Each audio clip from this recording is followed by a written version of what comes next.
The grand courtroom loomed in eerie silence, its polished wooden benches lined with spectators, whispering in hushed tones. A storm was brewing, not outside, but within these very walls. At the defendant's table, Noah Carter, a frail 12-year-old boy, sat with his fingers curled around the edge of his chair, knuckles white. His hoodie hung loose over his thin frame, making him appear even smaller. But his eyes dark, unwavering, waiting told a different story. From the judge's bench, Eleanor Graves flipped through the case file with mechanical precision, her expression a mask of authority. She had presided over hundreds of cases, each one fading into the next, a blur of mistakes, regrets, and lost causes. This should have been no different.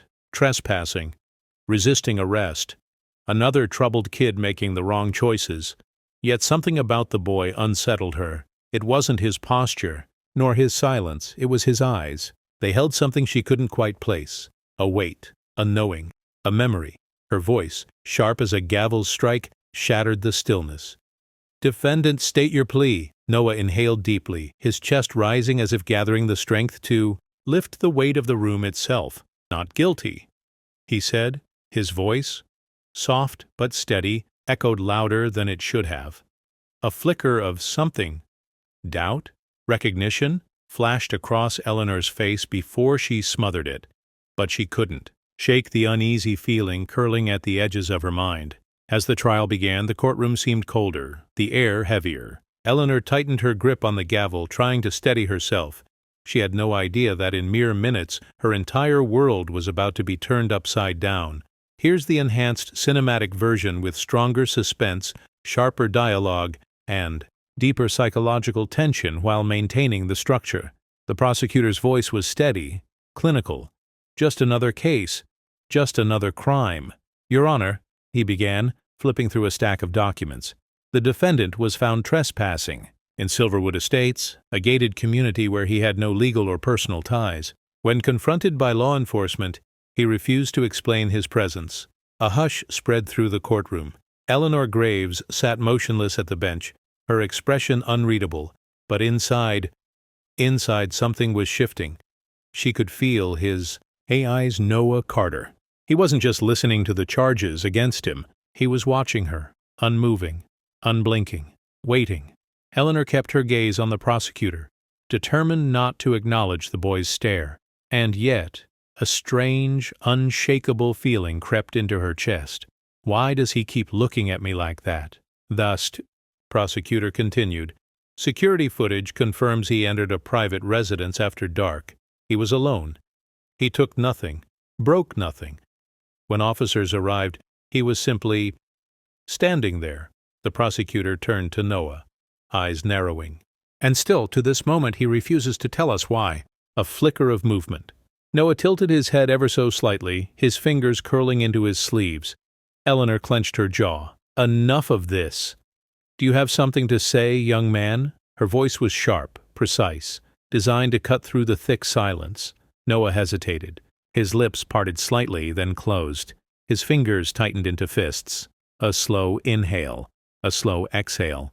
"Hey, real quick, if you're enjoying the video so far, make sure to hit that like button. It really helps out the channel. And while you're at it, drop a comment and let me know where you're watching from. All right, let's keep going." Then, in a voice so quiet it barely carried through the room, he whispered, "I know you." A murmur rippled across the courtroom. Spectators shifted in their seats. The stenographer's fingers hovered, waiting for the next words. Eleanor's entire body stiffened. "Excuse me?" Noah sat up straighter. His stare was unrelenting. His next words clear, deliberate. "I know you." Eleanor gripped the gavel tighter, something like static humming beneath her skin. The boy's voice was shaking now, but his resolve didn't waver.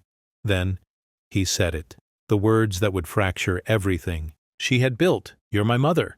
The courtroom erupted. Gasps, whispers, a shocked exhale from someone in the gallery. Eleanor's vision blurred for a fraction of a second before snapping back into place, her mind scrambling for control, her breath hitched, the first visible crack in her composure. The words should have been ridiculous, a desperate lie, a manipulation tactic, but they weren't, because something inside her recognized them. Her stomach twisted violently. The name Noah Carter pounded in her skull, twisting, shifting, morphing into something else, a name she had buried, a name she had sworn never to say aloud again. Nathaniel. The air in the courtroom felt thicker, heavier. The world itself seemed to press down on her. Her own voice, when it finally came, was hoarse. "That's enough." Noah's hands were trembling, but his gaze never broke. "Say it," he pleaded, his voice cracking. "Say you remember me." Eleanor forced her spine straight, masking the storm inside her. She had spent years perfecting control. She would not break now. "Bailiff," she said, her voice flat but brittle at the edges, "take the defendant back to holding. Court is adjourned." But even as she struck the gavel, even as the noise of the courtroom swelled around her, she could still feel his words echoing inside her. "You're my mother." And for the first time in her career, Eleanor Graves did something she had never done. Before, she fled. Eleanor Graves stormed into her chambers, slamming the door behind her. Her breath came in sharp, uneven gasps, her heart pounding like a war drum inside her chest. She twisted the lock as if that could keep the world and the truth out. For a moment she just stood there, hands braced against her desk, staring at nothing, feeling the walls closing in. This isn't real. This isn't happening. But it was. Her trembling fingers reached for the bottom drawer, the one she never opened. The lock clicked open. Inside, beneath years of carefully filed legal documents and cases she had long forgotten, was something far more dangerous than any evidence ever presented in her courtroom. A small, frayed photograph. She pulled it out, staring at the faded edges, at the creases from where she had once folded it so tightly it nearly tore. And there he was, a newborn, wrapped in a pale blue blanket. Nathaniel. The name was written in small, careful letters on the back of the photograph, her handwriting from another lifetime. Memories crashed over her like a violent tide, one after another, merciless and unforgiving. 17 years old, a hospital room filled with the scent of antiseptic and regret, her mother's cold voice. "You will not keep that child, Eleanor."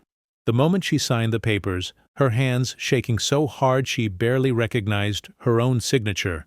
The sight of the nurse walking away, carrying him. She had told herself she had no choice. She had convinced herself it was for the best. She had spent years locking that part of herself away, burying it beneath law books, verdicts, and an ironclad reputation. But now he was here, Nathaniel Carter. Noah Carter. Could they really be the same person? Her. Pulse thundered in her ears. A sudden knock on the door made her jolt. "Judge Graves?" The voice was cautious, hesitant. "Miriam Lowell." Eleanor swallowed hard, quickly shoving the photograph back into the drawer. She wiped at her eyes, forcing her mask of composure back into place. "Come in." The door creaked open, and Miriam, the courthouse social worker, the woman who had handled so many children lost in the system, stepped inside. She wasn't holding a file. She wasn't carrying paperwork. She had only one thing in her hands, a look of deep, knowing sadness. "You know, don't you?" Miriam's voice was quiet. Eleanor's breath hitched, but she didn't answer.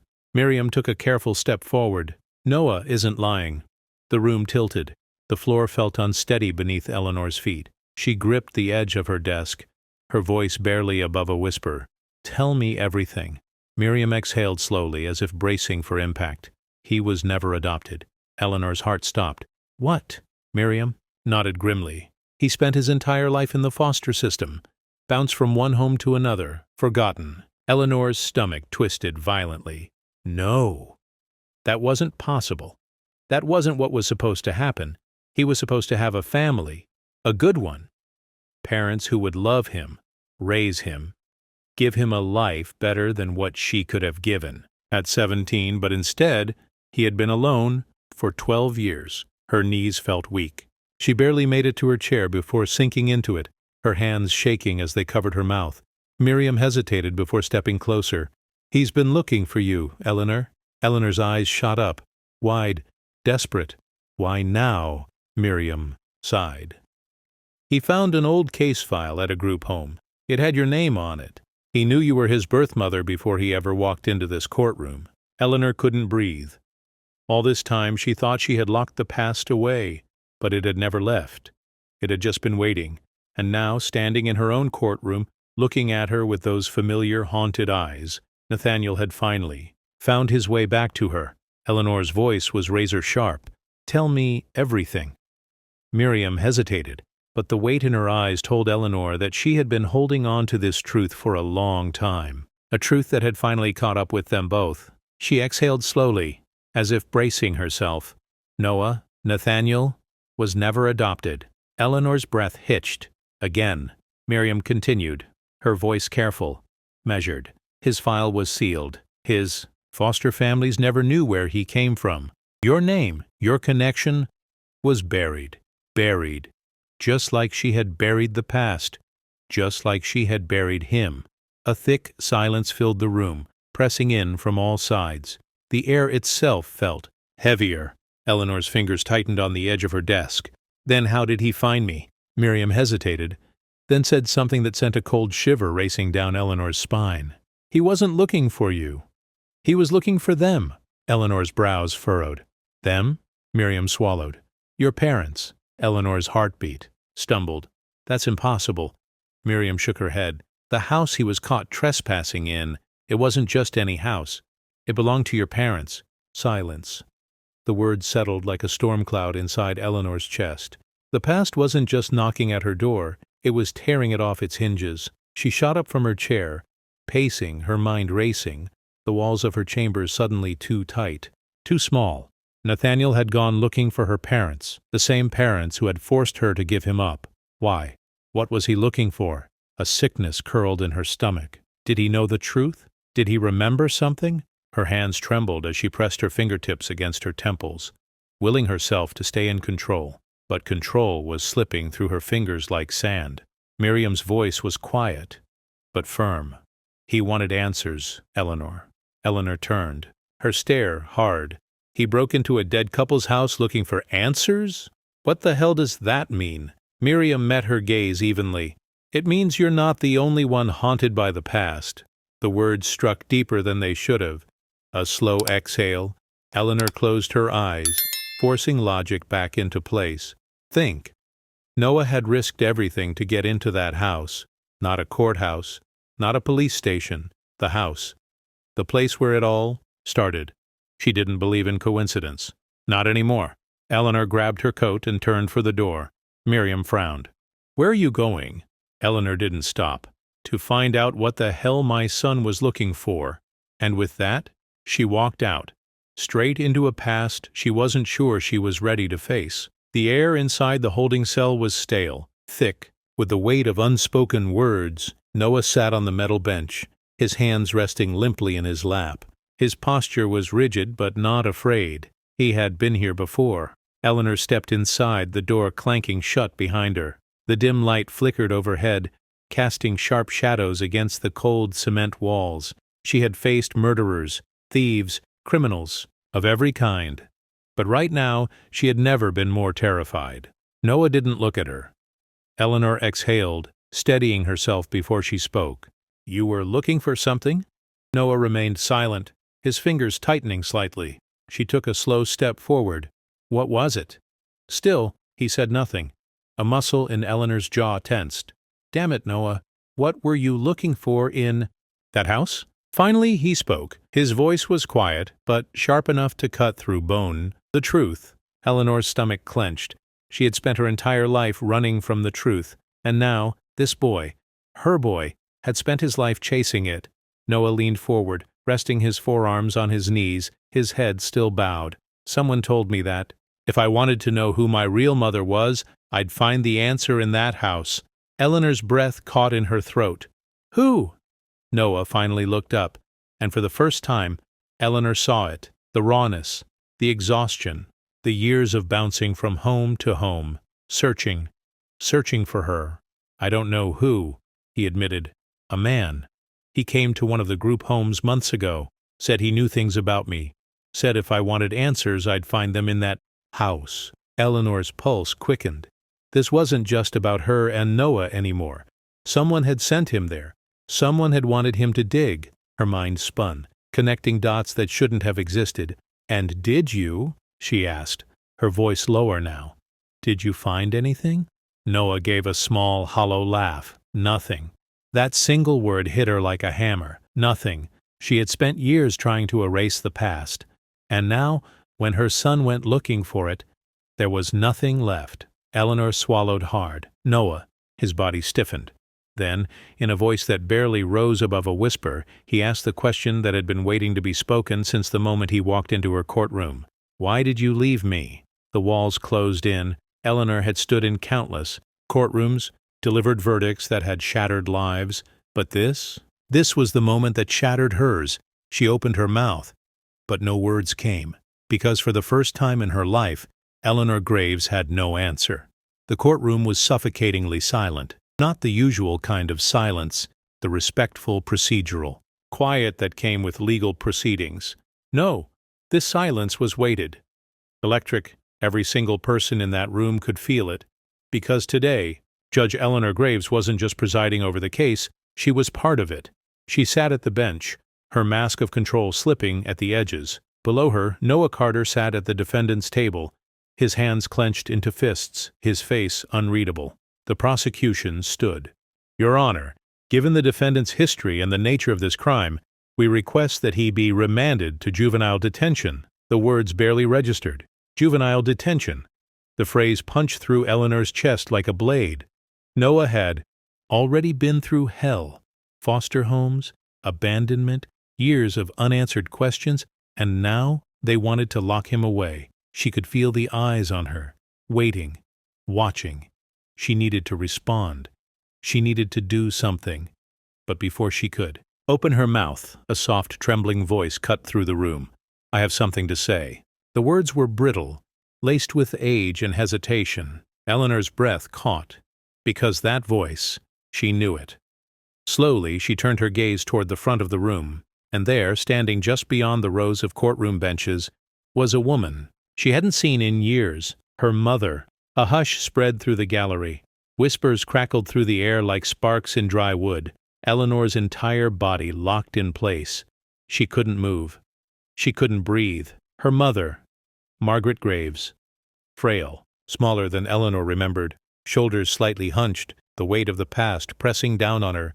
But her eyes were as sharp as ever, and they were locked directly on Eleanor. The bailiff hesitated before turning to Eleanor. "Your Honor?" Eleanor's voice felt trapped in her throat. She swallowed hard. "Proceed." Margaret stepped forward, her cane tapping against the polished courtroom floor. She turned to face the judge's bench, to face her daughter. Then with a deep, rattling inhale, she spoke. "This boy should never have been abandoned." A sharp gasp rippled through the room. Eleanor's grip on her gavel tightened. Margaret's gaze didn't waver. The truth is, Eleanor never wanted to give him up. The courtroom exploded. Shocked murmurs. Stenographers' fingers flying across the keys. Spectators leaning in, wide-eyed. Noah jerked his head up. His eyes snapped to Eleanor. Eleanor felt her stomach drop. Her mother, the woman who had forced her to sign those adoption papers, was standing in front of the entire courtroom, undoing decades of silence. Margaret exhaled shakily, gripping her cane tighter. She was 17. She was terrified, and she begged us not to take him away. Noah's chair scraped against the floor as he shot to his feet. "What?" His voice cracked. "Margaret, turn to him now." "Your mother didn't abandon you, Noah. We did." Eleanor's breath hitched. She had spent years locking this secret away, but now it was out, raw, exposed, irreversible. Noah took a step back, his face contorting with something between fury and heartbreak. "Then why did she never come back for me?" Margaret flinched, but Eleanor finally found her voice. It came out hoarse, unsteady, real. "Because I thought you were safe." Noah's stare was blistering. "I wasn't." Silence clamped down on the courtroom again. For the first time, Eleanor Graves didn't feel like a judge. She felt like a mother who had just realized the weight of what she had lost, and a son who had just discovered how deeply he had been betrayed. The walls of the courtroom felt like they were closing in. Eleanor Graves sat motionless at the bench, her breath shallow, her hands trembling against the polished wood. Her mother's confession echoed in her skull. Louder, heavier. Eleanor never wanted to give him up. The adoption was forced. Noah hadn't been abandoned. He had been stolen. She had spent years convincing herself she had made the right decision, that there was no other choice. That giving up her child had been an act of selflessness, but it was all a lie. She had been 17, scared, a girl who had begged for one thing, to keep her baby. And they had taken him anyway. Across the room, Noah stood frozen. His chest rose and fell in uneven breaths, his jaw clenched so tightly it looked like it might snap. Eleanor had seen rage before. She had seen betrayal, but nothing compared to the look on her son's face now. Noah turned toward Margaret, his voice sharp as broken glass. "You did this?" Margaret's lips parted, but no sound came out. Noah let out a bitter laugh, shaking his head. "I spent my whole life thinking she didn't want me, that I wasn't enough, that I didn't matter, and all this time," his voice cracked, "it was never her choice." The room was dead silent. Margaret's chin trembled. "We thought, no." Noah's voice was cold, final. "You don't get to explain this away." Eleanor wanted to speak, to reach out, to say something, anything, that could lessen the weight pressing down on his shoulders, but there were no words big enough to fix what had been broken. Instead, the judge's gavel slammed down. "The charges against the defendant are dropped." Shot. The prosecutor barely protested. No one was paying attention to the case anymore, because this was something far bigger than a legal battle. This was the wreckage of a stolen life, laid bare for everyone to see. Noah sat on the cold steps, elbows resting on his knees, head bowed. Eleanor stood a few feet away, hands clenching and unclenching. At her sides, she had won hundreds of cases, sentenced criminals, changed lives. But this was the hardest moment of her life. She stepped forward cautiously. "Noah, I don't know you." His voice was quiet, but firm. Eleanor swallowed, pain shooting through her chest. "I know," she whispered, "but I want you to." Noah let out a slow breath, his fingers digging into his palms. "Do you know what it's like to grow up believing you weren't wanted?" Eleanor's throat tightened. "I do now." Noah finally looked at her. Her eyes, were filled with something she couldn't name. Not forgiveness. Not yet, but something else. Something that wasn't quite hate either. He stood slowly, shoving his hands into his hoodie pockets. "I don't know if I can fix this." Eleanor nodded. "You don't have to." "I will." A long silence stretched between them. Then, a slight nod. Not much. But it was a start, and for Eleanor Graves, that was enough. For now. The house was small, weathered by time and neglect. The paint on the front door was chipped. The porch light flickered weakly against the evening sky. Eleanor stood at the doorstep, her heart hammering in her chest. She had been in 1,000 courtrooms, had sentenced criminals without flinching, had built an entire life around control. But now, standing here, waiting for her son to answer the door, she felt like a frightened girl all over again. She lifted her hand, exhaled, and knocked. A long pause. Then the door creaked open. Noah stood there, hoodie loose around his thin frame, eyes wary. He didn't speak, didn't step back, didn't invite her in, but he didn't close the door either. Eleanor swallowed hard, her voice barely above. A whisper. "I don't expect you to forgive me." Noah's fingers tightened around the doorframe. His jaw shifted, but still he didn't speak. She took a careful breath, willing herself to hold steady. "But I'd like to be part of your life." Silence stretched between them, thick and uncertain. Eleanor didn't move, didn't push, didn't beg. She had spent years running. This time she would wait. Noah studied her, his gaze flickering with something unreadable. And then, the smallest nod, barely there. Almost nothing, but everything. Eleanor felt the breath leave her lungs, the tightness in her chest loosening just slightly. It wasn't forgiveness. It wasn't a promise, but it was a beginning. And for the first time in decades, Eleanor Graves felt something unfamiliar settle inside her. Hope. As the door opened just a little wider, she stepped forward. Not as a judge, not as a stranger, but as a mother. "What do you think about this story?" Have you ever seen someone get put in their place like this? Where are you watching from? I love seeing how far our community reaches. Let us know in the comments. If you enjoyed this video, please hit the like button, share it with friends, and subscribe for more awesome content. Don't forget to tap the bell icon to stay updated. Your support means the world.